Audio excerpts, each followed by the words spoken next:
Hola a todos, muy buenas tardes. Comenzamos un nuevo Facebook Live. Estamos en UC Christus Conecta, de Red de Salud UC Christus. Mi nombre es Natalia y estoy con el doctor Rodrigo Huidobro. Muy buenos días. Buenas tardes ya. Buenas tardes, sí. ¿Cómo está, doctor? Muy bien, encantado de poder compartir con ustedes una oportunidad interesante y muy bella y poder aclarar algunas dudas sobre el tópico que nos convoca hoy día. Que nos convoca hoy día. Hoy día vamos a hablar acerca del mal aliento, la halitosis. ¿Cuáles son las causas? ¿Cuáles son los tratamientos? ¿Cuáles son los tratamientos que tenemos acerca de este tema en particular? Vamos a estar respondiendo durante esta hora acerca de tus dudas, tus consultas. Así que si tienes algún tema que quieras preguntar al doctor aquí presente, déjalo en los comentarios. Les cuento que el doctor es odontólogo, periodoncista y con una subespecialidad en halitosis, lo que nos convoca hoy día. También tiene una certificación en la Asociación Brasilera de Halitosis y además es miembro del directorio de la Asociación Internacional para la Investigación de la Halitosis. Así que hay harto de conocimiento acerca de este tema, doctor. Para las personas que se están conectando ahora y quieren saber acerca de este tema, partamos por lo principal. ¿Qué es la halitosis? Esta palabra que se habla tanto y que muchas personas no lo conocen. Exactamente. Un poco distinguir lo que es la definición de aliento, que es esta sensación subjetiva o el olor subjetivo que emana de la cavidad bucal, que puede tener connotación agradable o desagradable. Distinguirlo de lo que es halitosis o lo que comúnmente se llama mal aliento, que es aquel olor ofensivo que emana durante la expiración o durante la fonación al hablar de la cavidad bucal. Y este olor ofensivo de connotación desagradable puede ser tanto provocado en la cavidad oral o en otra zona del cuerpo. ¿Y cuáles son algunas de las causas? ¿Por qué ocurre esto, doctor? Importante distinguir eso y en el momento de poder hacer una adecuada elección del profesional a quien acudo para tratar y diagnosticar si es que padezco o no de halitosis. El 80 o sobre el 80%, algunas publicaciones también hablan del 90% más, de los casos de halitosis, el origen de esta proviene dentro de la cavidad bucal, básicamente por descomposición de restos orgánicos que quedan alojados en algún sector de la boca, principalmente sobre el dorso de la lengua. Si uno frente al espejo hace la acción de protruir, de sacar la lengua fuera de la boca, en muchos casos se observa una capa blanca que se denomina saburra lingual o cobertura lingual. Este es el principal sustrato donde se van a alojar las bacterias que van a aprovecharse de estos restos orgánicos, van a descomponerlos dentro del principal funcionamiento o metabolismo de estas bacterias.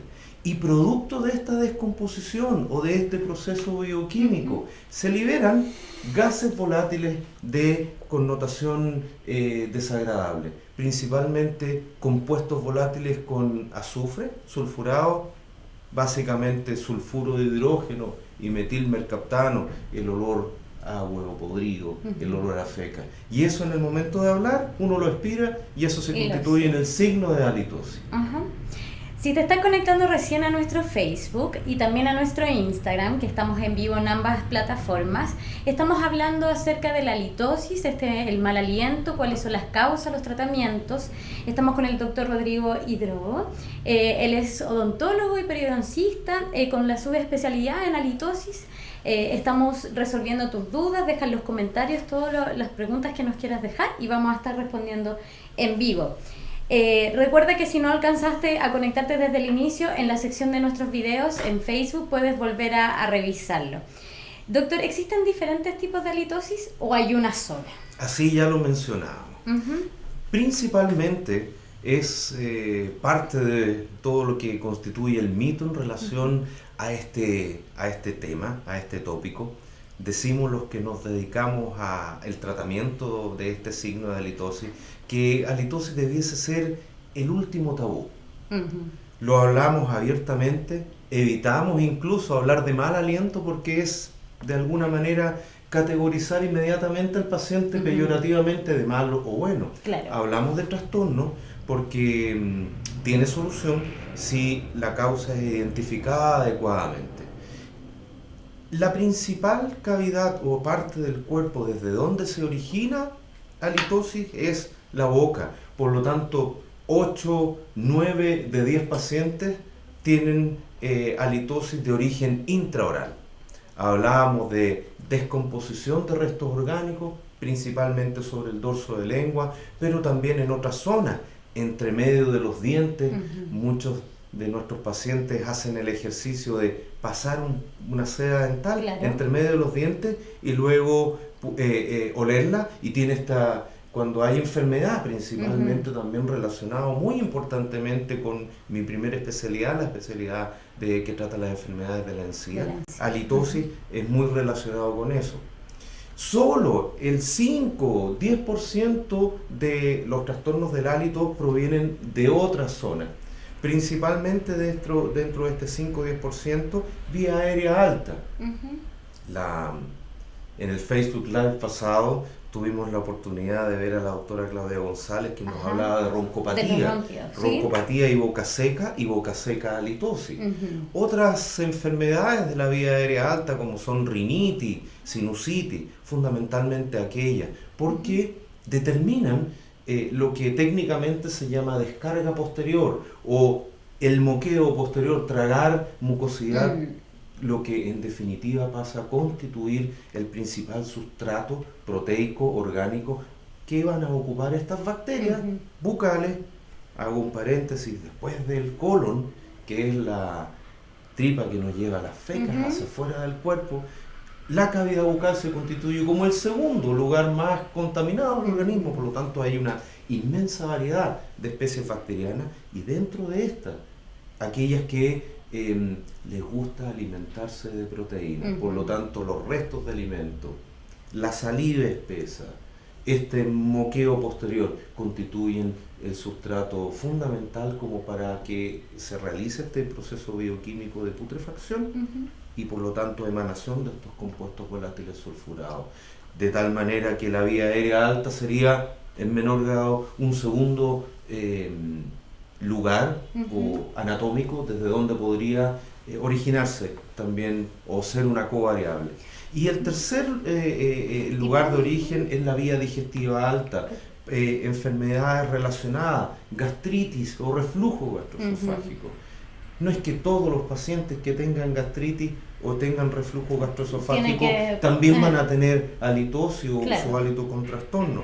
Sin embargo, al devolverse el contenido ácido, el contenido alimenticio del estómago a la orofaringe, a la garganta, y al devolverse el ácido, esto también va a determinar que se irriten las mucosas, las pieles de la garganta, y eso también provoca descamación, acúmulo de saburro lingual y por lo tanto nuevamente el sustrato para estas bacterias putrefactadoras que definitivamente van a originar estos compuestos volátiles.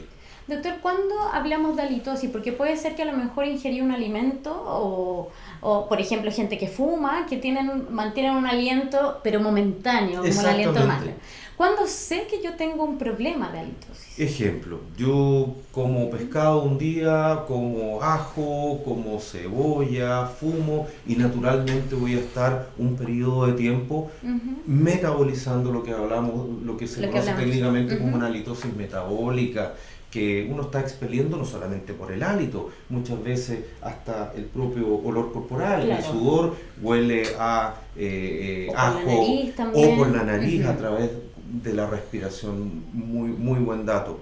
La halitosis es básicamente ese olor ofensivo con componente fecal o con componente de olor putrefacto, y que se mantiene, a pesar de una higiene bucal, a pesar de paliativos como son chicles, como son enjuagatorios, etc., persiste, de tal manera que es ahí donde el paciente tiene la oportunidad con nosotros de poder investigar cuál es la real causa.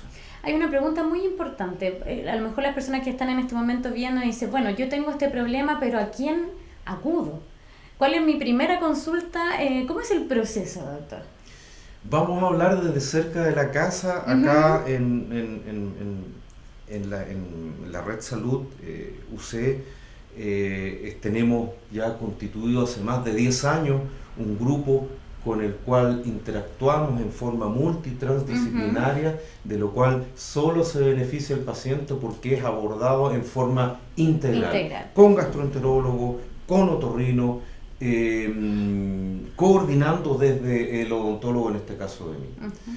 En el caso de fuera de nuestra red salud, en el caso como se hace a nivel mundial, el principal tratante o cuidador de salud al cual el paciente debiera acudir es el odontólogo, naturalmente, toda vez que desde el punto de vista epidemiológico, desde el punto de vista del origen de la etiología de la enfermedad, la principal, 80-90% zona anatómica donde se provoca halitosis es la boca. Y la boca o la cavidad oral es de competencia del odontólogo. Sin embargo, por supuesto que enriquece el abordaje multidisciplinario porque existen casos donde hay halitosis que se origina fuera de la boca. Son los mínimos, eso es importante dejarlo claro, pero por supuesto queremos hacer un diagnóstico integral y descartar todas las variables que puedan implicar hálito con trastorno. Perfecto. Si te estás conectando en el Facebook de Red de Salud UC Christus, estamos en un nuevo UC Christus Conecta. Estamos hablando acerca del mal aliento, cuáles son las causas, los tratamientos. Si no alcanzaste a verlo desde el inicio, anda a la sección de videos y cuando termine este Facebook puedes volver a revivir cada momento con el doctor Rodrigo Vidrobo, quien es odontólogo, periodoncista con subespecialidad en halitosis. Estamos en Facebook, estamos en Instagram también para todos nuestros seguidores de ambas plataformas. Si quieren dejarnos preguntas, los pueden hacer y vamos a resolverlo en este ratito de transmisión en vivo. Voy a agarrar algunas de las preguntas que nos están llegando, doctor. Encantado de poder ayudar. En vivo está Marcela, nos pregunta, ¿ayuda a lavarse la lengua para evitar o disminuir el mal aliento? Sí, muchas veces, Marcela, es el principal tratamiento. Nos llega a nuestra consulta o me llega a nuestra consulta un amplio espectro de pacientes y casos de la vida real, como yo le digo a los pacientes, muchas veces con una adecuada indicación de autocuidado en higiene, en este caso de la lengua, el problema se soluciona. No es en todos los casos, porque muchas veces coexisten, por ejemplo, enfermedad periodontal, la enfermedad de las encías, que está demostrado que tiene una incidencia importante, prácticamente 4 veces más posibilidades de tener halitosis tiene una persona que tiene enfermedad de la encía. Por lo tanto, en este caso, de aquel paciente que tiene enfermedad de la encía u otras covariables, muchas veces terceros molares, molares del juicio, en una posición anómala, cubiertos parcialmente por encía, lo que determina formación de nichos ecológicos donde se puede realizar o producir esta putrefacción. Por supuesto, el tratamiento será el extraer este molar del juicio que está causando el problema. Siendo la lengua o la saburra lingual la principal variable, por supuesto apuntar a adecuados hábitos de higiene y de autocuidado de la superficie lingual es uno de los principales herramientas terapéuticas, sin lugar a dudas. Perfecto. Otra de las preguntas muy importantes, bueno, estamos hablando del tema de la lengua, ¿cierto?, del lavado. ¿Tiene relación con la mala higiene, doctor, también? Por ejemplo, si alguien no se limpia bien o se limpia una vez al día nada más, ¿esto con el tiempo puede provocar halitosis también? Absolutamente. En la medida que no existe una adecuada higiene bucal, que su odontólogo, uno no nace sabiendo hábitos de autocuidado, como yo lo extrapolo mucho a el hábito de autocuidado de un adecuado autoexamen mamario. El cuidador de salud a uno se lo debe enseñar. Esto entra dentro del mismo capítulo, hábitos de higiene bucal, enseñados técnicamente, adecuados, con paciencia y con cariño, como yo les digo a los pacientes, asegurándose que el paciente lo entienda y que lo haga. Son altamente efectivos, no solamente en la prevención de halitosis, sino que de las dos enfermedades más frecuentes de la boca, como son caries y enfermedades de las encías. ¿Qué pasa cuando uno no ha sido instruido en una adecuada higiene bucal? Las bacterias van coagregándose, formando películas que aumentan en número y en diversidad. Y en la medida que este proceso se acrecienta en el tiempo, van prevaleciendo aquellas especies bacterianas, aquellos tipos de microbios que son más proclives a putrefactar y que por supuesto además tienen una directa relación con bacterias patógenas, quiere decir con bacterias que pueden provocar enfermedades, en este caso caries y enfermedades de la encía. Por lo tanto, respondiendo a la respuesta, sí, absolutamente. Doctor, ¿hay algunos alimentos también? O sea, hablamos un ratito de esto, ¿cierto? Pero para que lo pongamos más en específico. ¿Hay algunos alimentos que nos pudiesen provocar este trastorno? Absolutamente. Especialmente una dieta hiperproteica. Porque si tengo una dieta hiperproteica que muchas veces no significa lo mismo que una dieta adecuada, una dieta sana. Sí. Muchos lácteos, mucho yogur, especialmente pescado, comida especiada, para qué decir el tabaco y el alcohol. Eso, por supuesto, son todas variables que inciden en los matices de odoríferos que yo puedo percibir en el momento de que exhalo mi hálito, sin lugar a dudas. Doctor, para las personas que nos están viendo en este momento y tienen este problema, cuénteme acerca de cómo es el proceso cuando yo voy a consultar con un odontólogo. ¿Se hace algún tipo de examen?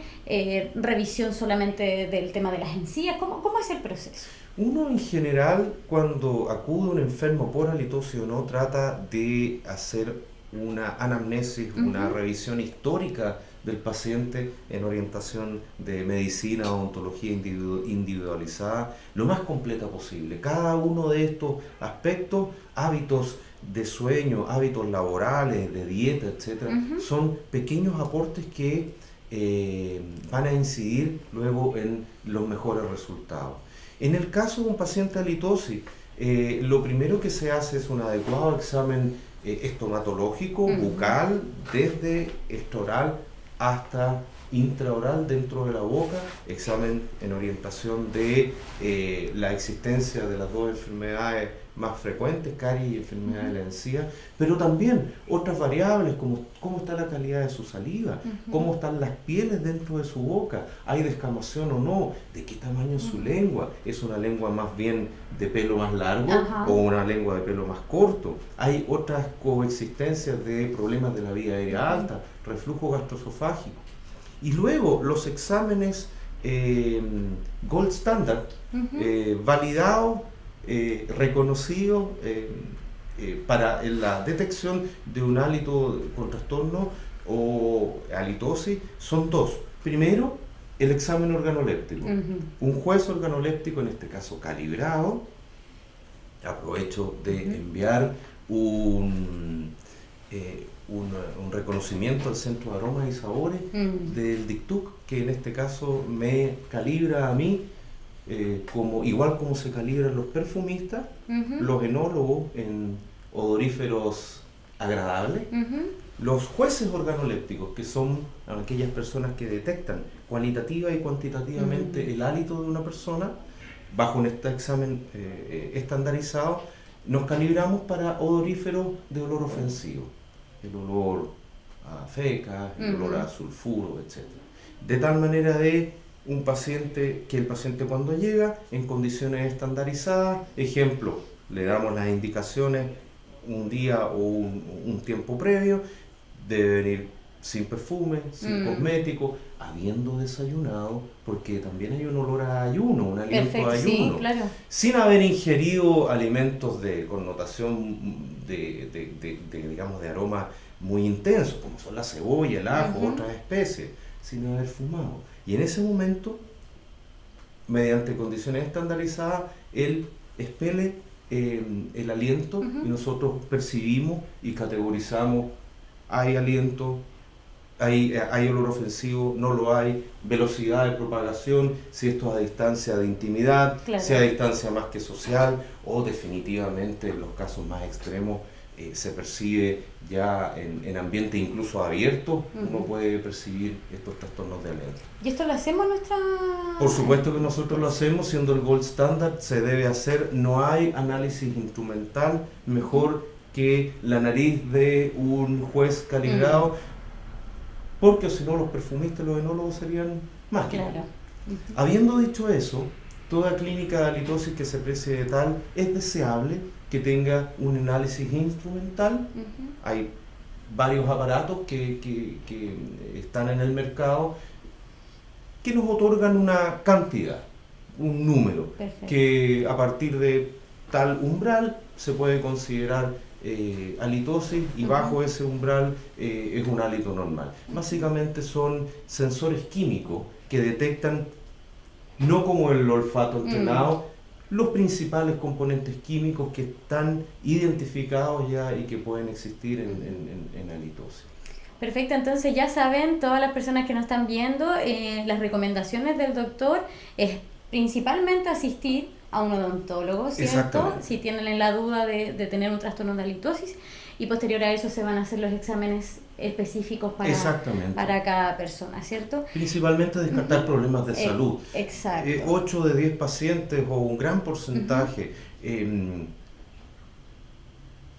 haciendo el proceso de salud, eliminando las dos enfermedades, controlando una adecuada salivación, una adecuada salud general, tienen altísimos porcentajes de remitir su problema de trastorno de aliento. Ya los casos más complejos obviamente necesitan una mirada más especializada como la que tenemos nosotros. Perfecto. Una de las preguntas que nos llegó en esta promoción del Facebook Live es de Ingrid HG, dice: buenas tardes, ¿la gastritis y la diabetes ocasionan el mal aliento, por ejemplo? Excelente pregunta, Ingrid. Como ya lo anunciaba, hay ciertas condiciones o ciertas halitosis de origen metabólico. Un paciente con diabetes, especialmente un paciente con diabetes que no está compensado, genera en su metabolismo, producto de esta diabetes descompensada, lo que se llama cuerpo cetónico. Son moléculas, son químicos que el paciente diabético descompensado también exhala a través del aire con un olor como a vinagre de manzana, que es propio de una diabetes descompensada. Por lo tanto, uno, siendo o no especialista en halitosis, si percibe un hálito cetónico, es indicativo de derivación al diabetólogo o a medicina, de tal manera que ese paciente sea adecuadamente tratado. No es bueno convivir con una diabetes que no esté controlada, es una enfermedad que trae muchos efectos secundarios. Por lo tanto, es importante siempre una detección precoz, y ahí los odontólogos tenemos la tremenda oportunidad, a través de la percepción de un hálito alterado cetónico, poder derivar y generar en definitiva el proceso de salud para este paciente. Gastritis. Según las últimas revisiones sistemáticas,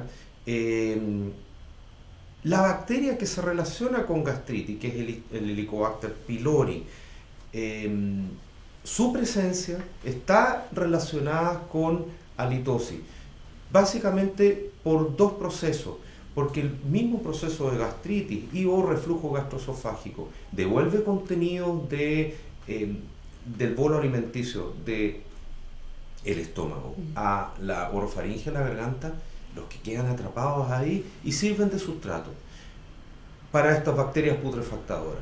Y segundo, el propio ácido de este reflujo gastroesofágico, al irritar las pieles de la garganta, hace que estas pieles se descamen y aumenten la formación de esta saburra lingual o cobertura lingual, que en definitiva el principal sustrato o el principal lugar donde se realiza o donde se produce esta descomposición orgánica. Nuevamente, no todos los pacientes con gastritis van a tener halitosis, pero pues es importante.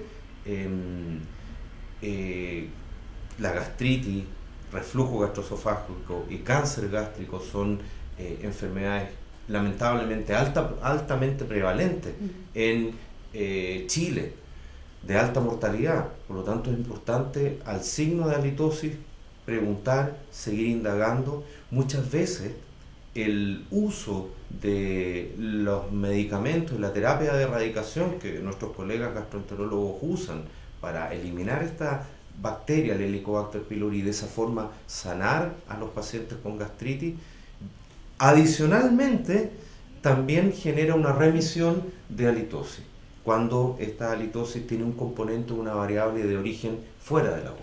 Uh-huh. Bueno, Alex él pregunta algo parecido, dice: el mal olor no siempre es problema dental, también viene el estómago de la faringe. Entonces le respondemos a él. Sí, Alex, la verdad que, pero quedarse con la información que sobre el 80% de los pacientes que padecen halitosis, esta halitosis viene de dentro de la boca. ¿Ah? No es más que un mito que viene del estómago, porque hay un esfínter, que es como una válvula que cierra normalmente el trayecto que existe entre el estómago y el esófago, de tal manera que cuando esto está adecuadamente funcionando, los gases producidos no se transfieren hacia arriba. Pero en enfermedad esto puede estar alterado y sí ser una covariable. Doctor, ¿formas de evitar o prevenir el mal aliento? ¿Hay alguna forma de que esto no ocurra? Yo le digo, y muchas veces llegan derivados, el esposo o la esposa, a quien el cónyuge acompaña, en un acto de amor. Yo les digo que deben agradecer a su cónyuge. Hay que preguntar, hay que vencer esa barrera legítima. Por lo mismo, halitosis, más que ser solo un problema orgánico, también abarca el biopsicosocial del paciente. Y muchas veces este pudor al ofender hace que el paciente de halitosis, que rara vez se siente a sí mismo porque hay una acomodación del órgano olfatorio, no sea informado ni siquiera por su señora. Por lo tanto, la invitación es que si usted tiene un familiar, si tiene su esposo, un amigo, le diga, porque sí tiene solución. La principal herramienta terapéutica que pueden tener los pacientes es mantener una adecuada salud, no solamente bucal, sino que además una adecuada salud general, con buenos niveles de saliva, con una adecuada salud de las pieles de la boca, con una vía aérea alta despejada, respirando adecuadamente, sin descarga posterior, con un funcionamiento adecuado de la vía digestiva alta y completo, con una adecuada nutrición, sin exceso de proteínas, sin exceso de ningún alimento en particular, con una dieta equilibrada, con una adecuada función renal y función hepática. Ese es el principal garante, decimos nosotros: buena salud general, buena salud bucal, buen aliento, en esa cronología, si usted quiere. Ya los casos más específicos de halitosis más difíciles de tratar, bueno, requerirán un manejo más especializado, pero en la inmensa mayoría de las veces el mayor garante para un adecuado aliento es una buena salud bucal y una buena salud general. ¿Tiene solución entonces? Por supuesto que sí. Puede haber personas que llevan años con este problema y creen no tener un tratamiento. Sí. Hay tratamientos. Nos tocan enfermos, enfermas, nos tocan pacientes que han padecido durante años, han padecido también situaciones que han afectado su emocionalidad. Por lo mismo, dentro del grupo también nosotros tenemos como parte del equipo salud mental, psicólogos, psiquiatras, alguien que sufrió bullying por esto en una etapa donde se está formando la estructura de personalidad, 14, 15 años, y eso lo marcó durante toda la vida, y recién nos vienen a consultar décadas después. Imagínense, padeciendo décadas, y lamentablemente eso está cada vez cambiando gracias a la gestión que tenemos como equipo, pero muchas veces se desconoce y pasan de tratante en tratante sin encontrar una solución. Sí tiene solución en el altísimo porcentaje de los casos, salvo enfermedades, Natalia, metabólicas muy raras. Ejemplo, nombro una: síndrome de olor a pescado, fish odor syndrome, donde hay ciertas fallas metabólicas que son congénitas en el propio paciente, por lo tanto él exhala. Pero es parte de su organismo. Es parte de su organismo, y son casos realmente muy raros. En toda la inmensidad restante, cuando es adecuadamente hecho, cuando hay una adecuada información, investigación de las covariables que inciden en halitosis, la solución y el tratamiento es altamente efectivo. Perfecto. Y en el caso de los jóvenes, usted decía jóvenes y niños, ¿es Exacto. normal también que exista la litosis en ellos? No llegan pacientes pediátricos, niños, Ajá. especialmente esta correlación dieta hiperproteica. Mucho yogur, mucho chapito. Tiene que ver más exactamente, relacionado con el alimento, ¿no? que queda dentro Perfecto. de la cavidad bucal o pegada a esta anatomía como alfombra que tiene la lengua, y de esa forma, si existe sustrato, las bacterias bucales van a llegar ahí y van a descomponer. Y la estos higiene, me granulomas. imagino, también en esa... Incluso, bueno, en pacientes pediátricos como adultos, pero incluso en pacientes absolutamente sanos, de caries, con buena higiene de encía, sin enfermedad de caries ni enfermedad de encía, pero con halitosis por esta dieta. Entonces, pequeños cambios en sus hábitos de dieta, pequeños cambios en su hidratación, cambiar, ejemplo, de saliva espesa a saliva más agüita, como aquella que se produce cuando yo mastico un cítrico, una naranja, etc. Todo ese tipo de indicaciones de hábito van a ayudar. Perfecto. Bueno, si estás en el Facebook de Red de Salud UC Cristo con nosotros ahora en vivo, estamos con el doctor Luis Rodrigo Hidrobo. Él es odontólogo y periodoncista, nos está ayudando a resolver todas estas dudas acerca del mal aliento, las causas, sus tratamientos. Y entremos, doctor, en este detalle más importante. Bueno, dice, ok, estamos entendiendo lo que es la litosis, algunas de las causas, porque podría ser. Hablamos de los tratamientos, pero en detalle, ¿podemos hablar algunos de estos? ¿De qué se trata? ¿Cómo podría yo sanar mi halitosis? Nosotros, junto con las indicaciones de hábitos de autocuidado, entregamos una ficha especializada al paciente donde vienen prácticamente todas las variables que inciden, desde cómo estoy durmiendo, desde cómo es mi digestión, de qué medicamentos estoy tomando eventualmente, muchos medicamentos. Hablábamos de hiposalivación o poca salivación y halitosis, medicamentos que secan la boca, especialmente en pacientes de tercera edad que por sus condiciones de enfermedades crónicas toman muchos medicamentos, muchos de acción central, y que en uno de sus efectos colaterales o secundarios también secan la boca. El tratamiento básicamente es eliminar la enfermedad bucal, restablecer una ecología adecuada de salud en la cavidad bucal, con lograr ausencia de enfermedad de encía, que se hace mediante el tratamiento periodontal, limpieza y educación de autocuidado. Caries también, caries cuando son pequeñas no tienen tanta relación.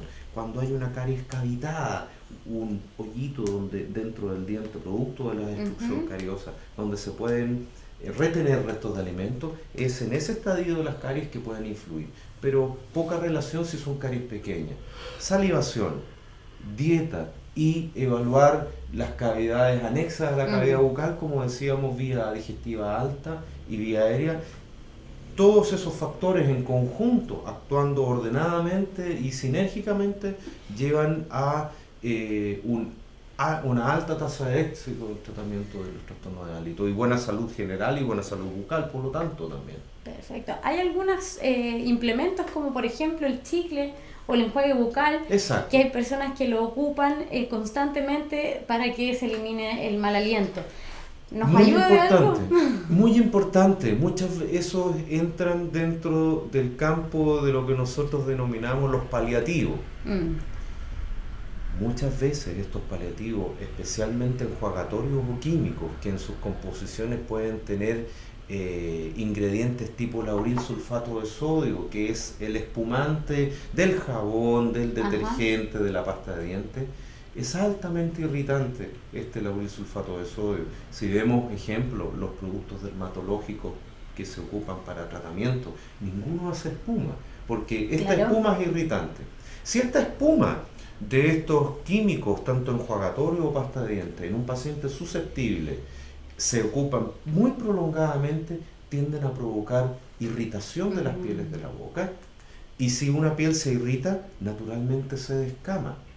y al descamarse cae, entre otras partes, al dorso de la lengua y contribuye a formar más esta capa o biofilm lingual o sabor lingual. En definitiva, como decimos acá en Chile, atornillan al revés. Son perniciosos y uno siente un olor a, no voy a nombrar ninguna marca comercial, pero estos enjuagatorios que los pacientes piensan legítimamente, es súper fuerte este enjuagatorio, debe ser excelente para la bacteria. Se me va a quitar todo. Y uno percibe como juez entrenado el olor al enjuagatorio y el olor a halitosis coexistiendo. Sí, es claro. como tener olores corporales y en vez de hacer un adecuado aseo, poner perfume o desodorante. Sobre eso, sí. Muchas veces no solamente no tapan, sino que perjudican, son perniciosos, tienen efectos secundarios precisamente que van a contribuir en el largo plazo, en el mediato y en el largo plazo, a mantener e incluso incrementar halitosis. Ojo entonces a las personas que comen chicle y también usan el enjuague bucal más de lo normal que debiese ser, ¿cierto? ¿Qué es lo que yo normalmente recomiendo? Por ejemplo, para evitar boca seca, nuevamente, no es que todos los pacientes de boca seca tengan halitosis, pero luego de una charla, por ejemplo, como la que estamos haciendo nosotros, claro, tener una colación a propósito de alimentarse más veces y adecuadamente, una colación ácida, una manzana verde, una naranja, un kiwi, una ciruela. Tenemos la suerte de vivir en un país que tiene en ese sentido tiene una amplia representación de frutas y verduras, por lo tanto, versus un chicle, una manzana que además tiene el olor a la manzana, además al ser ácida y al masticar provoco un efecto de saligogo, que es un efecto de provocar saliva, y aquella saliva que en su calidad es una saliva más acuosa, con menos cantidad de saliva, con menos cantidad de proteína, por lo tanto amiga del buen aliento. Perfecto. Versus esta saliva espesa, la que se produce luego de haber hablado mucho, como lo estoy haciendo yo en este momento, con alta cantidad de proteína, amiga del mal aliento, por decirlo de alguna forma. Luego de esto entonces vamos a ir por una manzana. Vamos por una manzana verde. Para ayudar a nuestro aliento. Doctor, otra de las preguntas que nos llegó, Pablo Jerez dice, usualmente amanezco de mal aliento, aún cepillándome los dientes antes de dormir. Esto solo desaparece en la tarde, haga lo que haga, cepillándome, desayuno o en ayuno, ¿qué puedo hacer? Muy importante, muchas gracias Paolo, es una muy buena pregunta. Hay que distinguir mal olor bucal matutino, que es altamente frecuente. El 50% de los seres humanos amanece con algún hálito trastornado. Básicamente, hablábamos a propósito del anterior Facebook Live de la doctora, correlacionado con roncopatía, con reflujo gastroesofágico y roncopatía, bruxismo, reflujo faringio-laringio y roncopatía. Boca seca ayuda a volatilizar con mayor facilidad estos compuestos volátiles que se provocan durante la descomposición. Muchas veces, y es por eso que una de nuestras indicaciones es una adecuada higiene en la noche. Primero, tengo más tiempo. Y segundo, me voy a dormir con mi cavidad bucal lo más limpia posible, entre medio de los dientes y molares, sobre el dorso de lengua, una adecuada hidratación. Se diferencia mal olor bucal matutino de halitosis porque, como bien decía Paolo, yo hago ciertas acciones como el desayunar, me lavo los dientes y esto desaparece. De todas maneras, por supuesto, un signo desagradable. Muchas veces en la vida de pareja, de intimidad, también puede provocar ciertos trastornos. Una de nuestras metas, y recuerdo a uno de mis profesores, es devolver un buen aliento, pero también seguridad. Claro. Seguridad, empoderamiento. De tal manera que hay ciertas indicaciones que se pueden seguir para disminuir o definitivamente abolir el mal olor bucal matutino también. Básicamente en orientación de un autocuidado especializado.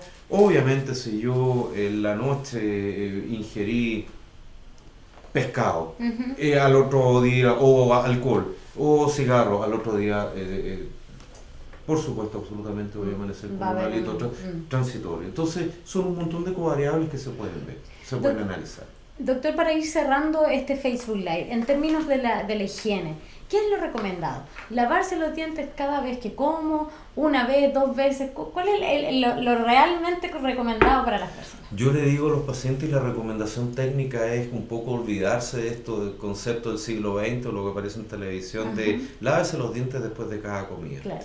La verdad que estas biopelículas o las bacterias coagregadas recién empiezan a volverse patogénicas con la capacidad de putrefactar o de descomponer a partir del cuarto, quinto, sexto día. Por lo tanto, con que usted como paciente se higienice adecuadamente una vez al día, seda dental, cepillos interdentales, cepillos unipenachos para llegar a todos los rincones, lo comparo siempre con la aspiradora. Si yo pretendo con el cepillo grande de la aspiradora llegar a todos los rincones de la casa, la verdad que no lo voy a poder hacer. Por lo tanto, uno necesita adaptaciones, distintos tipos de implementos de higiene, de diseño y de tamaños especiales, y si alguien me lo enseña con paciencia y con cariño nuevamente, y yo lo entiendo y lo hago, basta una vez al día, en la noche especialmente, entre otras cosas para evitar mal olor bucal matutino, para mantenerme sano, caries, enfermedad de la encía y por añadidura de halitosis. Por lo tanto, un poquito ir cambiando los conceptos e informándonos adecuadamente para tomar las decisiones acertadas. ¿Y el hilo dental, doctor? Absolutamente. Ya. Hilo dental, cepillos interdentales, salgámonos un poquito de halitosis, es con eso donde uno debiera comenzar, porque epidemiológicamente donde más enfermedad hay en la boca, caries y enfermedades de las encías, son entre medio de los dientes, porque es donde uno ha sido menos educado normalmente en higiene, por lo tanto ahí partir. Luego cepillos pequeños para ir diente a diente y finalmente terminar con una adecuada limpieza de lengua, que hay varios tipos de limpieza de lengua, con raspadores y cepillos, ocupando algunos químicos para soltar la sabor lingual, a veces en lenguas muy delicadas, con una gasa, etc. Hay varias formas, nuevamente recordar el concepto de medicina y odontología individualizada. Ahí el consejo es vaya al especialista, vaya ¿cierto? Al especialista, y ahí le van a entregar todos los tips, ¿cierto? Para poder tener la mejor higiene bucal. Doctor, muchas gracias. Encantado, Natalia, por haber estado acá. Muchas gracias a todos quienes se conectaron, quienes participaron tanto en Facebook como en Instagram, ¿cierto? Y les recuerdo que este video pueden volver a verlo en la sección de videos de nuestro Facebook, y ahí pueden ver completo todo lo que conversamos acerca de la halitosis, las causas y tratamientos. Doctor, un último mensaje a las personas que están sufriendo de halitosis y no saben qué hacer. Acérquense, halitosis, the last tabú, el último tabú, un poco a través del humor, ya ni siquiera la disfunción eréctil es tabú, se habla abiertamente. Pretendemos que halitosis sea también, adopte ese cariz. Puede ser simplemente un desequilibrio, pero puede ser también signo de enfermedades bastante graves, que puede ser ir desde diabetes hasta cáncer de la vía digestiva. Muchas veces halitosis es el primer signo que se detecta cuando hay una patología oncológica, cáncer. Nuevamente no es sinónimo de que todos los pacientes que tengan halitosis van a tener cáncer, pero sí está muy relacionado con enfermedad bucal, que ya es tremendamente prevalente, especialmente enfermedad de la encía. Acérquese a un grupo de especialistas que le den confianza, que lo acojan en forma íntegra, y encantado de poder recibirlos nosotros acá en lo personal y nuestro equipo en la Red Salud de la Católica. ¿En qué centro de Red de Salud está? Yo estoy en Centro Médico San Joaquín. Ajá. Estoy martes y miércoles allá, de tal manera que encantado de poder ayudar. Perfecto, entonces ahí pueden ingresar a nuestra web y buscar al doctor para poder tomar una cita con él. Muchas gracias, doctor. Encantado de poder ayudar, gracias a ustedes por la oportunidad. Y vamos a estar entregando en nuestro Facebook los próximos transmisiones en vivo que vamos a hacer de diferentes áreas, así que atento a nuestras redes sociales que vamos a estar dando ya la información de eso. Hasta pronto, que estén muy bien. Hasta luego. Chao.